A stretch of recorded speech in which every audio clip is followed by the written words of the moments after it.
So what have we not touched on here that you really want to have people know?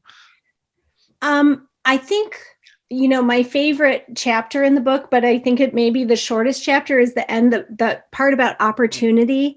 Uh-huh.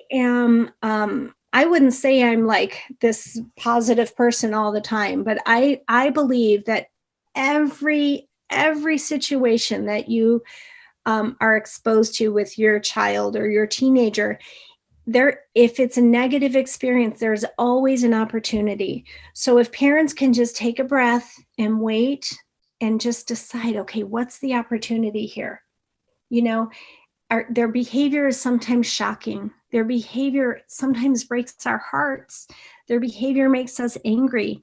But if we can be really aware of what's going on inside of ourselves and put that to the side and really deal with what's going on with that teenager, and we can find the opportunity in the moment, it might be the pivot point that changes their life. Can you give an example of a conversation like that where Yes. you know Actually, I'll tell you a this story that I share in the book about my son, with his permission, of course. This kid, he gave me, I'm like, I'm sure, are you sure you want me? Am I allowed to tell this story? So, Christopher was my kiddo that really, I learned a lot about myself and about parenting from him. He taught me so much. Um, and there was a point when he was a teenager, and I was there, and I was asking him, to go do his laundry, go get your laundry. Oh, I was pulling the laundry upstairs, and I said, put your laundry away. And he's, playing his video games and ignoring me. And I said, Christopher, do it right now. Come here right now. I made him come out of his room, come to the steps. We are toe to toe in this moment.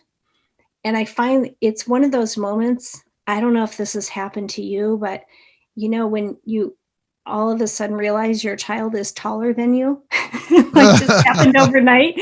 And I'm looking up at actually, him, yes, I've and had that I'm experience. thinking, yeah. And I'm thinking, wow, he is just enormous. Like, he's so tall.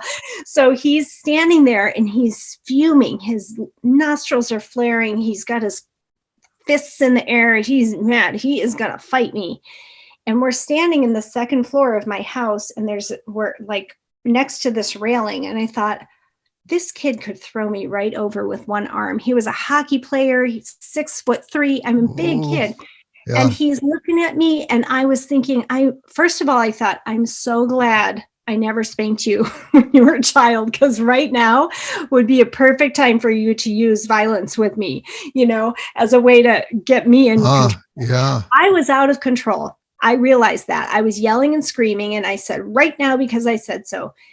So we're toe to toe looking at each other. And I had to decide, what am I going to do next?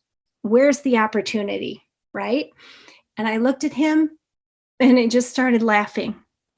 And he looked at me, and he was like, what? And I'm like, nothing, nothing, nothing.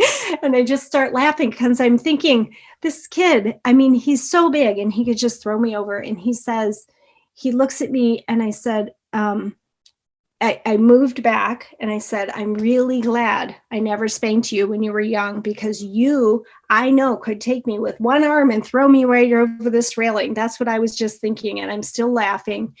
And I can see him just relaxing, and his shoulders are coming back down, and he's, getting out of that limbic state, that fight or flee state that kids get into so easily when they're that age. And he's breathing. And as I'm breathing, he's breathing. I never tell kids to breathe when I work with them. I just start breathing deeply and purposefully, and then they start doing it. So that's another little trick that I've learned along Uh-huh. the way. And Uh-huh. I start breathing. He starts calming down and relaxing and breathing. He's following my cues non-verbally. And I said to him, you know what, Christopher? I need to apologize to you, because you were busy and I did not respect what you were doing. I wasn't respectful, and I was being irresponsible with my authority. And I really, really want to apologize to you, because that is not the way that I want to parent you. And I would like to move forward.